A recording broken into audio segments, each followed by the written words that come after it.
I'm Crystal Washington, technology strategist and futurist. And I'm Karen McCullough, the millennial evangelist who will help you navigate through change. And today, we want to help you rethink it forward. And by rethinking it forward, we mean that there are things that have worked for all of us in the past that probably won't work for us in the future. And if we were to be really honest, they're not even working for us right now.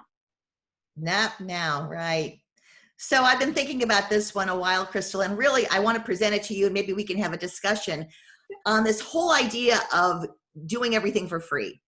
I think in our very first episode, we talked about helping is the new selling, right? I think we did that like 6 weeks ago. Yes. So when do we start charging? You know, that's the big question now. Free is great, but we've got to live, we've got to eat. When do we charge?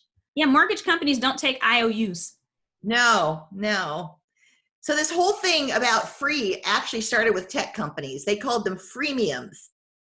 And I think if you have signed up for DocuSign or any of these apps, I think I just did Prezi right now, and they give you 2 weeks for free. You have to put in your credit card.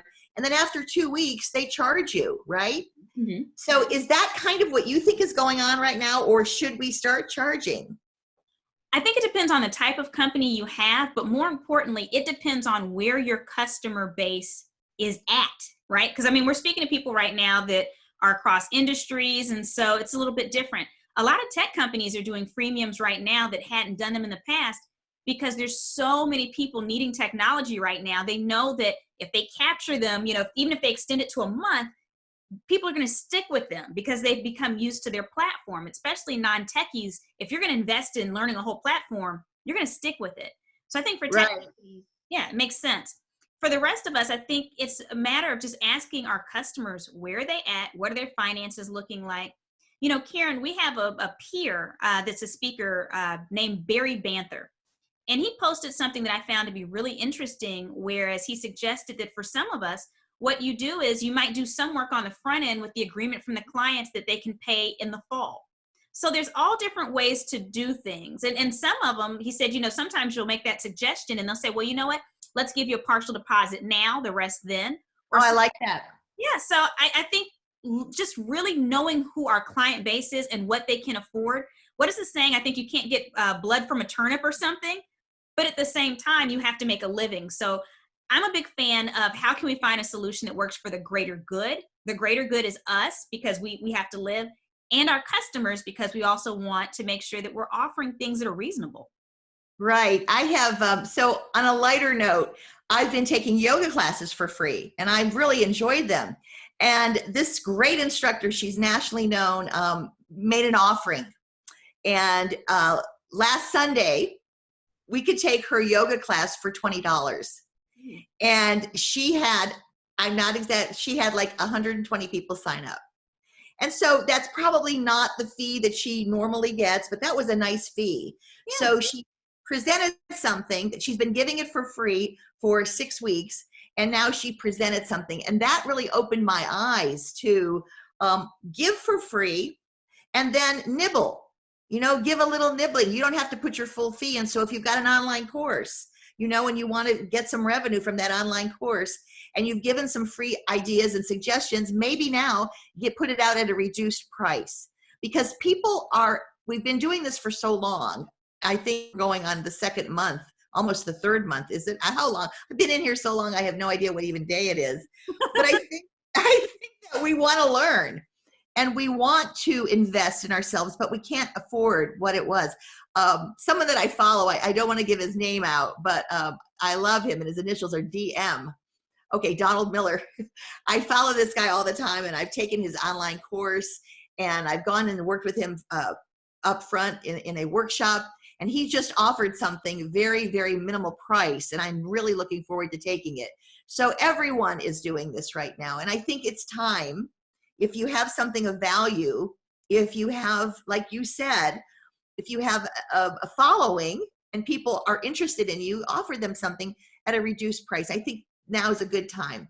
Well, and I also think we have to be very, very careful to not assume that customers or clients don't have the funds right now as well. So it's this tricky balance. So for instance, I'm in a women's business group and one person in there said that she put out her normal freemium. She has a model where she does freemiums and then people upgrade from there. But this time she said she put in there where she just put, I appreciate tips of any amount. And it was insane because she made, I want to say it was something like, it was several $1,000s in a couple days just from people tipping based on the quality of the information she was sharing. They just went in and tipped her. And there were so many that it was actually a significant amount of money. The other thing is we want to make sure we're not falling into a lack mentality, because there are some customers who actually have more money than before. Think about this. The people who haven't been laid off, maybe they're working from home. Maybe they always worked from home, right? They're making more money, but they can't leave the house. Many of them, they're not spending on restaurants. So their expenses have shrunk. They're making the same amount of money. Keep in mind, some businesses are even growing right now. So for instance, if you work for a plexiglass company, congratulations, you win. Or if you work for some type of service that services people in healthcare right now. I have a friend that works for a company that sells software for managing patients, and they're booming right now. Right. So don't assume that everybody is tight. You actually might have an opportunity to expand and make more money right now, depending on who your clients are. And for those of you that don't have an opportunity to make money, I want you to think about things. So I'm pretty excited. I just saw this on TV and I cannot wait. So many people are worried about their roots and their color of their hair and their hair.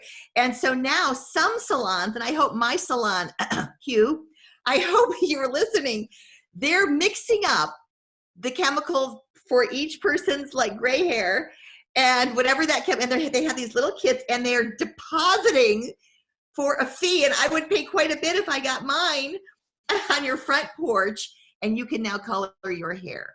So we're thinking, it is brilliant. So people are, I just read where women are baking sourdough bread, this famous sourdough bread, and they're selling it to their neighbors. My sister Pat is thinking about making pizzas and selling them.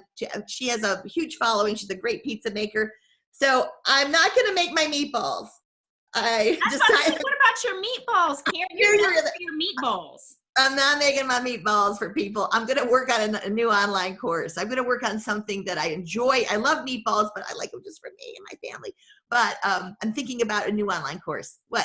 I think you brought up something amazing. The fact that, so people might have been listening to us right now, Karen, and some of them don't have businesses. But if you wanted a side business, this is the time. One of my girlfriends who has a corporate job, she's working from home right now. Her family basically put her in charge of making masks, right? So like literally a family member, one of her parents, because only parents do this to you, dropped off the materials, and she had a sewing machine, and they're like, okay, we need you to make masks for everybody. So she made masks and never really considered herself much of a seamstress or anything like that, craftsperson, and they were beautiful. And so people started asking her about them. And so she just did a little post on Facebook, never, she's not a business person in the sense that she has a huge following for her offerings, posted, hey, I have these masks available. Here's the price. She was immediately overwhelmed with orders. Right now, she's probably still chained to her sewing machine because she got so many orders so fast. And so this is a great way for you, even if you have a full-time job, if you're one of those people, and it's not everybody for sure, that has a little bit of extra time right now, fill it, and you might be able to make a little bit of extra income. I was just listening. I am a fan of Gary Vaynerchuk. I don't know. I like Gary Vee. I've been watching him for years.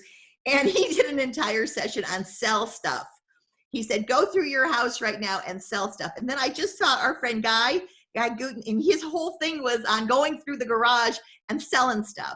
Yeah. So this is the time, I think, for all of us to start thinking about how we can bring some money in. If we don't have a salary right now, or if we don't have a paycheck, even if we do, this is the time to be innovative and creative and start thinking about what you can charge for, how we can bring in the money.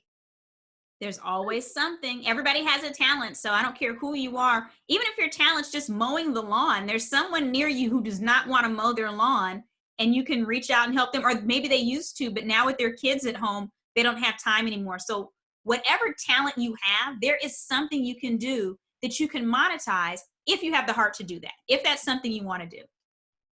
Well, Crystal, I can tell it's time to go because the sun's going down and I'm getting darker.